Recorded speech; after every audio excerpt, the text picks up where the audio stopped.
À bout de souffle, écrit par Stéphane van Dendrich. Les ventres criaient, non, hurlaient famine. Bientôt un mois qu'aucune charrette ne passait les ravitailler. Bien trop faibles pour entreprendre un voyage en ville, ils attendaient tous les deux main dans la main, espérant que l'on se souvienne de leur existence. Pour l'heure, les vieux amants, unis depuis 50 ans, dépérissaient. Aux quelques pas encore possibles répondaient de terribles douleurs aux jambes et au dos. Rien à faire, même pour faire le tour de leur petit jardinet, l'effort nécessaire semblait trop coûteux. Le mois dernier, elle avait jeté, un peu honteuse, les quelques graines de pavot qui recouvraient le dernier pain frais qu'ils eurent la chance de consommer. Comme ça, par la fenêtre de la cuisine, sans y penser. Elle qui souffrait alors déjà de la famine avait gardé les vieux réflexes que l'on prend lorsque la vie prospère. Sitôt que l'on commence à ne manquer de rien, l'on jette absolument tout. Elle y avait pensé et repensé à ces précieuses graines, au point qu'elle ressentit le besoin d'en parler à son mari. Amour, les oiseaux aussi ont besoin de se nourrir. Et nous, je n'ai pas pensé à nous.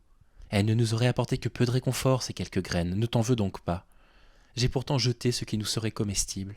Quel ignoble imbécile ferait une chose pareille? Va, n'en parlons plus, je t'en prie. Prends ces 3 petites graines qu'il reste dans le torchon, et celles-là, mets-les dans du coton à germer. Ainsi, elles nous offriront à elles 3 bien plus que les 100 graines balancées sans y penser. Honteuse, elle mouilla le fond d'un verre, plaça en forme de cocon un petit morceau de coton sale qui traînait, y déposa les graines, puis n'y pensa plus trop. Mais ce jour-ci, au bord de l'épuisement, les larmes montant le long des yeux, elle s'adressa à son mari proche de la mort avec tendresse et entrain. « Regarde, regarde-les, mes graines, elles ont germé. C'est magnifique, ma chérie. Je savais que tu en étais capable. Mange-les, tu es si faible. Prends-les, toi. Amour, dit-il en repoussant de la main. Ils nous ont oubliés.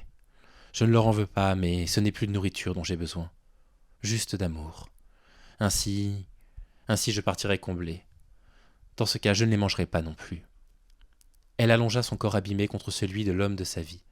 Seul lui savait donner confiance, encourager et rassurer, sans jamais se montrer paternaliste. Elle l'entendit rendre son dernier souffle, ravagé de fatigue. Cet instant, comme elle l'avait craint par avance, le jour où elle devrait lui survivre. Au gré de ses attentes, le petit verre dans la main droite, elle soupira un bref chagrin avant de le rejoindre dans l'au-delà, comblée de joie. Les germes qui venaient de pousser, magnifique cadeau à cette planète, seraient le témoin de la possibilité d'une vie nouvelle. Elle soupira et n'inspira jamais plus.